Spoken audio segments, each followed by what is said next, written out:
అదే RTV app వార్తల్ని క్షణాల్లో చదివే అవకాశం ఉంటుంది. ఒక న్యూస్ పేపర్, ఒక టెలివిజన్ ఛానల్ మీ చేతుల్లో ఎప్పుడూ ఉంటాయి. అభిప్రాయాన్ని తెలియజేసే ముందు ఈ సభ గురించి 2 నిమిషాలు మాట్లాడాలనుకుంటున్నాను. దాదాపు 2-3 సంవత్సరాల నుంచి సెల్ ఫోన్స్ పోగొట్టుకొని పోలీస్ స్టేషన్కి వెళ్ళి ఒక చిన్న ఫిర్యాదు చేస్తే మొబైల్ జరుగుతుందో అనే ఒకే ఒక ఉద్దేశంతో స్టేషన్కి వెళ్ళి ఫిర్యాదు చేసిన వెంటనే వచ్చేసి పోలీస్ యంత్రాంగం కానీ ఈ కర్నూలు జిల్లా వచ్చి పరిధిలో పనిచేసేటువంటి సైబర్ క్రైమ్ వాళ్ళు కానీ ఎంతో కష్టపడి దాదాపు 2-3 సంవత్సరాల నుంచి 600 పైగా మొబైల్ రికవరీ చేసి మొబైల్ రికవరీ మేళా అనే ఒక ప్రోగ్రామ్ని ఏర్పాటు చేసి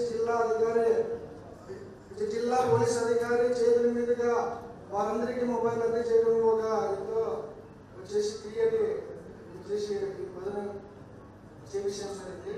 నేను first of all cell phone పోగొట్టుకున్నప్పుడు ఎంతో బ్యాడ్గా ఫీల్ అయ్యాను. ఎందుకంటే దాదాపు దాంట్లో నా ఎడ్యుకేషన్ సర్టిఫికేట్స్ కానీ నా స్టాండ్ కాపీ మొబైల్ సర్టిఫికేట్స్ కానీ దాదాపు 1000 కాంటాక్ట్స్ పైగా ఉన్నాయి. ఆ మొబైల్ పోగొట్టుకున్నప్పుడు దాదాపు అసలు నాకు ఆలోచనలో ఆడటం లేదు.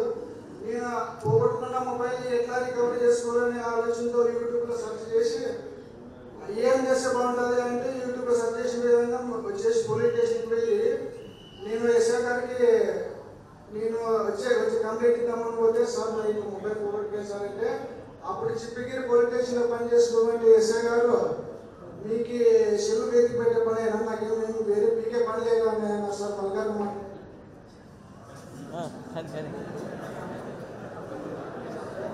అని మరొకగా మాట్లాడినారు. అప్పుడు ఆ ఎస్ఐ మాట్లాడినప్పుడు నాకు పోలీస్ వ్యవస్థ మీద పోలీసుల మీద నమ్మకం కోల్పోయి పోలీస్ స్టేషన్ నుంచి ఆ కాంపౌండ్ నుంచి వెళ్తున్నప్పుడు చెప్పి సార్ అనే ఒక కానిస్టేబుల్ కూర్చొని మీ ప్రాబ్లం ఏంటి అంటే మొబైల్ పోయిస్తారంటే అర్నమ్ పోలీస్ యాప్లో మొబైల్ యాప్లో నా కంప్లైంట్ రేట్ చేసి వితిన్ 3 months నీ మొబైల్ దొరికింది అని నాకు ఇంటిమేట్ చేసి వచ్చేసి మీకు మొబైల్ అందజేస్తారు ఎస్టాబ్లిష్ అని నిన్న ఇన్వైట్ చేసి ఇక్కడికి వచ్చి మొబైల్ రిపోర్ట్ చేసుకుంది సార్. మీడియా మిత్రులందరికీ నమస్కారం అండ్ అభినందనలు కూడా. మా కర్నూలు జిల్లాలో మన విక్రాంత్ పాటిల్ ఐపీఎస్ సార్ గారు వచ్చిన తర్వాత ఎస్పీగా మనం మొదట మేళా నిర్వహించాం. అప్పట్లో 534 సెల్ ఫోన్స్ రికవర్ చేసి మన జిల్లా తరఫున మొత్తం అందరికీ ఎవరి బాధితులు ఎవరైతే ఉన్నారో వాళ్ళందరికీ మనం అప్పచెప్పడం జరిగింది.